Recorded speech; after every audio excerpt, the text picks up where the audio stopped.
తెలంగాణ రాష్ట్ర వ్యాప్తంగా దాదాపు 100 మంది వీఐపీలకి భద్రత తగ్గించడం జరిగింది. అందులో భాగంగా బీఆర్ఎస్ సీనియర్ నేతగా ఉన్నటువంటి ఆర్ఎస్ ప్రవీణ్ కుమార్ భద్రత తగ్గించడం జరిగింది. బుల్లెట్ ప్రూఫ్ వెహికల్ కూడా తొలగించడం జరిగింది. ఇదే అంశానికి సంబంధించి కరీంనగర్ తెలంగాణ చౌరస్తాలో నల్ల బ్యాడ్జీలు పెట్టుకొని రిబ్బన్లు పట్టుకొని ఆందోళన చేస్తున్నటువంటి పరిస్థితి మనం గమనించవచ్చు. దీనికి సంబంధించి మరింత సమాచారం తెలుసుకుందాం. ఏంటి అసలు మీ ప్రధానమైనటువంటి డిమాండ్ ఏంటి? మీ యొక్క ఎందుకు ఈ నిరసన కార్యక్రమం చేస్తున్నారు? డాక్టర్ ఆర్ఎస్ ప్రవీణ్ కుమార్ గారిపై ప్రభుత్వం ఒక కక్ష కట్టి ఈ ప్రజాస్వామ్యంలో ప్రశ్నించే గొంతు ఏదైతుందో దాన్ని అణచివేసే కుట్ర అనుతుంది.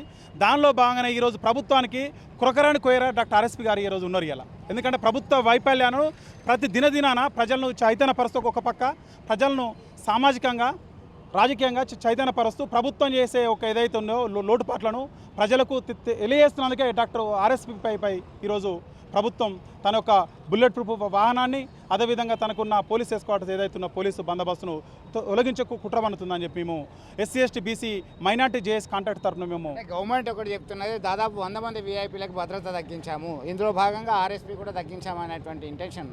ఓకే అన్న, తప్పకుండా దాన్ని మేము 100% మేము స్వాగతిస్తున్నాం. కానీ 100 మంది ఏదైతే మనం పోలీసు విభాగంలో వేరు, డాక్టర్ ఆర్ఎస్ ప్రవీణ్ కుమార్ గారు వేరు. ఎందుకంటే ఆర్ఎస్పీ ప్రవీణ్ కుమార్ గారు గతంలో పోలీసు విభాగంలో ఇదే కరీంనగర్ జిల్లాలో అనేక రకమైన థ్రెట్లు ఉన్నాయి సార్కు.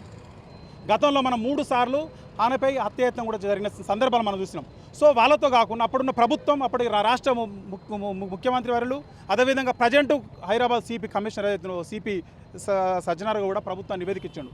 ఆర్ఎస్పీ గారికి ప్రధానంగా థ్రెట్ ఉంది, కంపల్సరీ జీవితాంతం ఈయన ఆర్ఎస్పీ గారు బతుకున్నంత కాలం ఎక్స్ కేటగిరీ కేటాయిస్తూ బుల్లెట్ ప్రూఫ్ వాహనాన్ని అదేవిధంగా 2+2 గన్మెన్ ఇవ్వాలని చెప్పి గత ప్రభుత్వంలో ఈ ప్రభుత్వం కూడా ఇంటెలిజెన్స్ రిపోర్ట్ వాళ్ళ ఉంది. అయినా కూడా ప్రభుత్వం వాళ్ళందరూ అంటే ఆర్ఎస్పీ గారిని ఒక్కరిని తీసేస్తే బాగుండదు అని చెప్పి మిగతా వాళ్ళందరినీ కలిపే ప్రయత్నం చేస్తుంది. ఇలా రాష్ట్ర ప్రభుత్వం ఒక కక్ష సాధింపు ధోరణితోనే ఇది భద్రత తగ్గించింది అనుకోవచ్చా? 100%. ఇలా ఆర్ఎస్పీ గారు ఏదైతే ప్రభుత్వం ఇలా ప్రతిరోజు ఇలా ప్రజలను చైతన్యపరుస్తుండు, ప్రభుత్వాన్ని ఎక్కుపెడుతుండు, ప్రజల సమస్యలపై పోరాడుతుండు.